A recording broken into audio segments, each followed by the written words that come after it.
साथियों, स्वागत है आप सभी का मेरे चैनल सिर्फ IAS पे। और दोस्तों, भारत के अंदर एक बार फिर से आपको 2020-21 की याद दिलाने आ रहे हैं किसान अपना मोर्चा लेके। जी हाँ दोस्तों, हाल फिलहाल हुई भारत और यूएस के बीच की ट्रेड डील, जिसे father of all trade deals कहा जा रहा है, उसका सबसे सेंसिटिव सेक्टर था फार्मिंग, एग्रीकल्चर और डेयरी। और इसी के चलते यहाँ पे कुछ फार्मर्स नाराज हैं।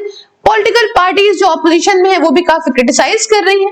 यहाँ पे कहना है कि सरकार ने यूएस की सरकार के सामने घुटने टेक दिए हैं और बहुत सारी चीजें ऐसी कर दी हैं जिससे हमारे देश के जो किसान हैं उनको नुकसान हो सकता है। इसी में किसान जो है वो डिमांड कर रहे हैं कि पीयूष गोयल साहब को रेजिग्नेशन किया जाए, वो अपना रेजिग्नेशन दें। आइए चर्चा करते हैं डिटेल से कि 12 फरवरी को कौन सा ऐसा प्रोटेस्ट होने वाला है भयानक, जो देश के अंदर चर्चा का विषय बना है। बहरहाल 12 फरवरी को मेरे बर्थडे वाले दिन काफी चीजें इंटरेस्टिंग हो रही है।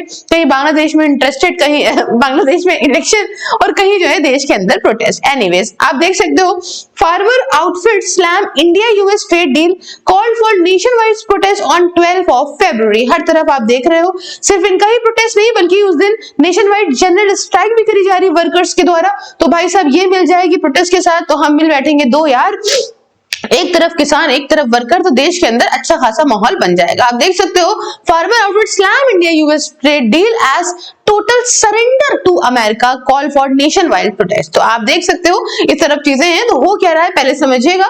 2020-21 के अंदर जब फार्मर प्रोटेस्ट थे उस समय एक बहुत इंपॉर्टेंट ऑर्गेनाइजेशन निकल के आई थी, नॉन पॉलिटिकल, जिसका नाम था संयुक्त किसान मोर्चा, आपको याद होगा, और ऑल इंडिया किसान सभा। इन लोगों ने अभी भी मिलकर अनाउंस करा है कि देश भर के अंदर एक प्रोटेस्ट करी जाएगी आने वाली 12 फरवरी 2026 को against the propose India US trade deal. और ये सारे प्रोटेस्ट को प्लान किया गया है सभी गांव में, कभी शहरों में, जहां पे भी फार्मर और लेबर की यूनियंस है, वो सब इस प्रोटेस्ट को ज्वाइन करेंगे।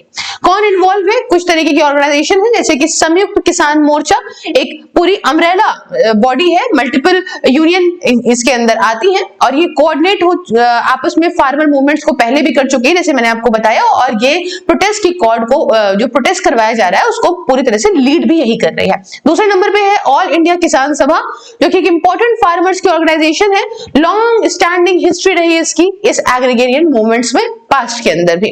और तीसरी नाम आता है सेंट्रल ट्रेड यूनियन का, इसमें बहुत सारे लेबर यूनियंस भी यहाँ पे एक्सटेंड कर रहे हैं अपना support nation wide general strike को 12 फरवरी के दिन।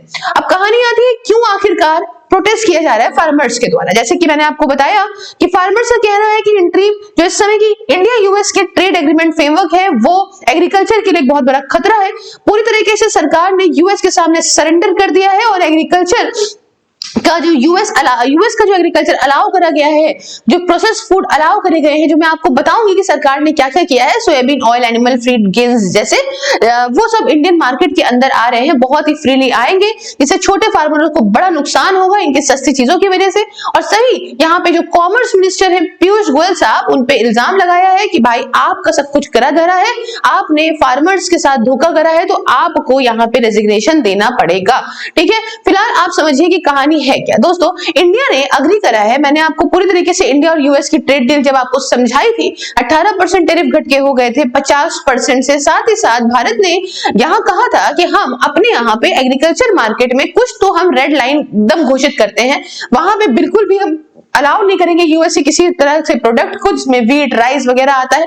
लेकिन हाँ, कुछ ऐसे प्रोडक्ट्स एग्रीकल्चर के जिसके अंदर बहुत ज्यादा कोई दिक्कत नहीं होगी, वहां पे भारत ने यूएस के प्रोडक्ट्स को अलाउ करा है। इसमें सोयाबीन और सोयाबीन ऑयल हो गया, कॉर्न मेज हो गया, एनिमल फीड और इथेनॉल रिलेटेड क्रॉप्स हो गए। इसके अलावा आपको मैंने बताया कि सोरगम वगैरह, ठीक है, एनिमल फीड के लिए कुछ प्रोसेस फूड आइटम्स वगैरह, इस तरीके की चीजें को भारत ने अलाउ कर दिया था। अब फार्मर्स गुस्सा किस वजह से है? दोस्तों, यूएस के फार्मर्स को यहाँ पे ऐसा, हमारे भारत के फार्मर्स का मानना है कि यूएस के अंदर फार्मर्स को अच्छी खासी सरकार सब्सिडीज देती है। और एक बात और बता दूं, वहां पे यहाँ पे तो आप समझिए पुछते उछते आई, थोड़े थोड़े 2-2 बीघा, 4-4 बीघा, 5-5 बीघा जमीन पड़ी हुई है, थोड़ा दिया थोड़ा बेचा, लेकिन वहां पे लैंड बहुत बड़ी बड़ी होती है, तो वहां के प्रोडक्ट भी बहुत सस्ते होते हैं। तो सस्ता प्रोडक्ट आएगा भारत के अंदर तो भारत के किसानों को ऑब्वियस सी बात है कॉम्पिटिशन ऐसा होगा कि नुकसान होगा।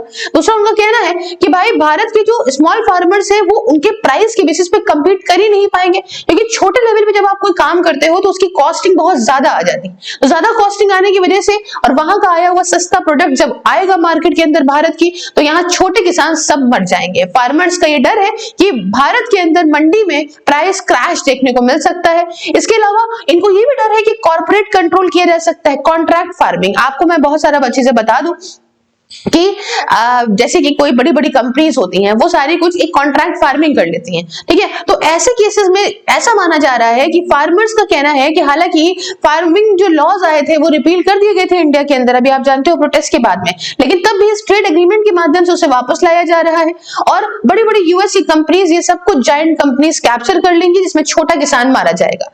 डर इनको ये है कि सस्ता इंपोर्ट हो जाएगा, प्राइवेट बायर भी जो होंगे वो इंपोर्टेड मटेरियल को यहाँ पे ज्यादा प्रेफर करेंगे खरीदना, ना कि भारत के किसान से। सरकार की जो प्रोक्योरमेंट है वो कमजोर हो जाएगी। MSP that is minimum support price जो है वो एकदम इररिलेवेंट हो जाएगा। हालांकि एमएसपी घट नहीं रहा है ऑफिशियली, लेकिन किसानों का ऐसा कहना है कि ये इकोनॉमिकली मार देगा। साथ ही साथ डेयरी सेक्टर, जिसमें भारत ने कहा था कि हमने किसी भी प्रकार से यहाँ पे नहीं एंट्री करी है यूएस को, लेकिन यहाँ पे सरकार का कहना है डेयरी इंक्लूड है ही नहीं, मिल्क प्रोडक्ट प्रोटेक्टेड रहेंगे, लेकिन फार्मर्स अभी भी डरते हैं। कहते हैं यूएस की जो डेयरी लॉबी है वो काफी ज्यादा मजबूत है और इंडिया का डेयरी सेक्टर अगर बात करें तो मिलियंस ऑफ छोटे छोटे फार्मर्स उसके अंदर इन्वॉल्व हैं। एक बार ट्रेड नेगोशिएशन बढ़ गई तो डेयरी हो सकता है दोबारा डेयरी को भी टच करा जाए और फिर ये किसान उसके अंदर भी बेचारे परेशान हो जाएं। अच्छा, इनका दुख ये भी है कि फार्मर्स के साथ कंसल्टेशन क्यों नहीं करी गई। आपको मैं बता दूं दोस्तों, जैसे ट्रेड डील अनाउंस करी गई थी ट्रम्प की तरफ से, भारत की तरफ से शुरू में कोई रिस्पॉन्स नहीं आया था, फिर प्रोटेस्ट हुआ, ये हुआ वो हुआ, और उसके बाद भारत ने डिटेल सामने रखी और थैंक यू बोला हमारे प्रधानमंत्री ने यूएस के प्रेसिडेंट को और यूएसए वगैरह को। बहरहाल इनका कहना है कि इतना बड़ा पॉलिटिकल इशू यही बनता है कि फार्मर्स यूनियन कहती है कि हमारे साथ आपने डिस्कशन क्यों नहीं करा, कोई आपने व्हाइट पेपर हमारे साथ क्यों नहीं शेयर करा, क्यों कोई पार्लियामेंट्री डिबेट इस बारे में नहीं हुई, आपने अंदर ही अंदर चीजें क्यों कर दी। इसका मतलब है कि फार्मर्स ये मानते हैं कि डिसीजंस को एक बंद दरवाजों के पीछे लिया गया है और जो फार्मर्स जो कि इंपॉर्टेंट हिस्सा बनते हैं इन सारी चीजों का, उनके साथ डिस्कशंस नहीं करी गई हैं। इसी में पीयूष गोयल साहब का डेजिग्नेशन माना जा रहा है। हमारे कॉमर्स मिनिस्ट्री पीयूष गोयल जिन्होंने पूरी ही डील के लिए सबसे इंपॉर्टेंट व्यक्ति रहे हैं, इन्होंने कहा कि भैया वो कहते हैं कि जो फार्मर फ्रेंडली डील है, लेकिन इनका ये कहना है कि ये देश को मिसलीड कर रहे हैं, धोखा कर रहे हैं फार्मर्स के साथ में। और प्रोटेस्ट का स्लोगन भी इन्होंने इसलिए रखा है, India US deal equals to betrayal of farmers, के जो है धोखा दिया गया है फार्मर्स को। फार्मर्स का क्लेम करना है कि देखो लोअर टैरिफ लगाओगे कुछ यूएस एग्रीकल्चर ग्रुप्स पे तो इससे कंपटीशन और ज्यादा बढ़ेगा, चाहे तुम कम लगाओ या खत्म करो उससे मतलब नहीं है। फार्मर्स कहते हैं कि आपने इस फील्ड में टचिंग क्यों होने दिया, ये सारी बातें हैं। अब देखो यहाँ पे सरकारी तरफ से क्या रिस्पॉन्स है। सरकार का ये कहना है कि देखो भाई हमारा ये हमने जो भी करा है आपके हित में ही करा है। हम जब नेगोशिएशंस होती है, ट्रेड एग्रीमेंट होता है तो उसमें कुछ देना पड़ता है, कुछ लेना पड़ता है, और हमें ऐसे पॉइंट ऑफ टाइम पे जो जूझ रहे थे उस टाइम पे हमने कभी अपने देशवासियों के साथ किसी प्रकार से धोखा करने का प्रयास नहीं करा। कोई भी सेंसिटिव जो भी सेक्टर है, चाहे वो डेयरी प्रोडक्ट हो, चाहे बहुत सारी चीजें हो, चाहे एग्रीकल्चर प्रोडक्ट हो, सेंसिटिव प्रोडक्ट हमने उनको बिल्कुल नहीं छुआ है और वो सारे आज भी प्रोटेक्टेड हैं। फार्मर्स तब भी डिस्प्यूट इस बारे में लेकर आ रहे हैं। अब आगे आने वाले टाइम पे देखो क्या ही होगा, क्योंकि प्रोटेस्ट का जो प्लान है वो देश भर के अंदर भारत बंद शटडाउन करा जाएगा। डिमॉन्स्ट्रेशन प्लान करे गए हैं 12 फरवरी को ऑपोजिशन शो करने के लिए इस ट्रेड एग्रीमेंट के अगेंस्ट। फार्मर्स का कहना है कि साइन और रेटिफाई ये सब चीजें तो तुम करो ही नहीं, इसको तो बढ़ाना ही नहीं है। ऑर्गेनाइजेशन कह रहे हैं फार्मर्स, वर्कर्स, रूरल कम्युनिटीज सारे इसमें पार्टिसिपेट करो, सब रैली निकालो अक्रॉस स्टेट्स। और कुछ ग्रुप्स कहते हैं कि भैया हम ऐसे सारा जो भी हमारी डिमांड जब तक पूरी नहीं हो जाती है तब तक के लिए हम इस चीज के पीछे लगे रहेंगे।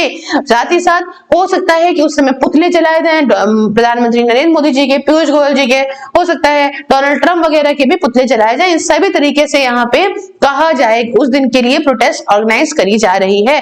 फार्मर्स का आर्ग्यू करना है कि इससे इनकी इनकम जो है वो एकदम कम हो जाएगी इस सेक्टर में जहां पे स्मॉल होल्डर्स डोमिनेट करते हैं। मतलब समझिए जहां पे छोटे छोटे फार्मर्स हैं उनकी इनकम खत्म हो जाएगी और कम हो जाएगी, ऐसा कहना है फार्मर्स का। ताकि आप क्या सोच है, क्या राय है इस बारे में लेके मुझे कमेंट में जरूर बताइएगा। चैनल को सब्सक्राइब, क्यूआर को स्कैन करके आप डोनेट कर सकते हो मेरे चैनल को। साथ ही दोस्तों ज्वाइन कर सकते हो आप सिर्फ आईएएस की वर्चुअल लाइब्रेरी, जिसमें आप मात्र 99 रुपीज पर मंथ में घर बैठ के जाड़ा गर्मी हो या बरसात किसी भी एग्जाम की तैयारी कर सकते हैं डिसिप्लिन तरीके से। इसके रिगार्डिंग मॉर्निंग आप उससे बात करिए। 9919785532 WhatsApp and @SIRFIS on Telegram पे दोस्तों।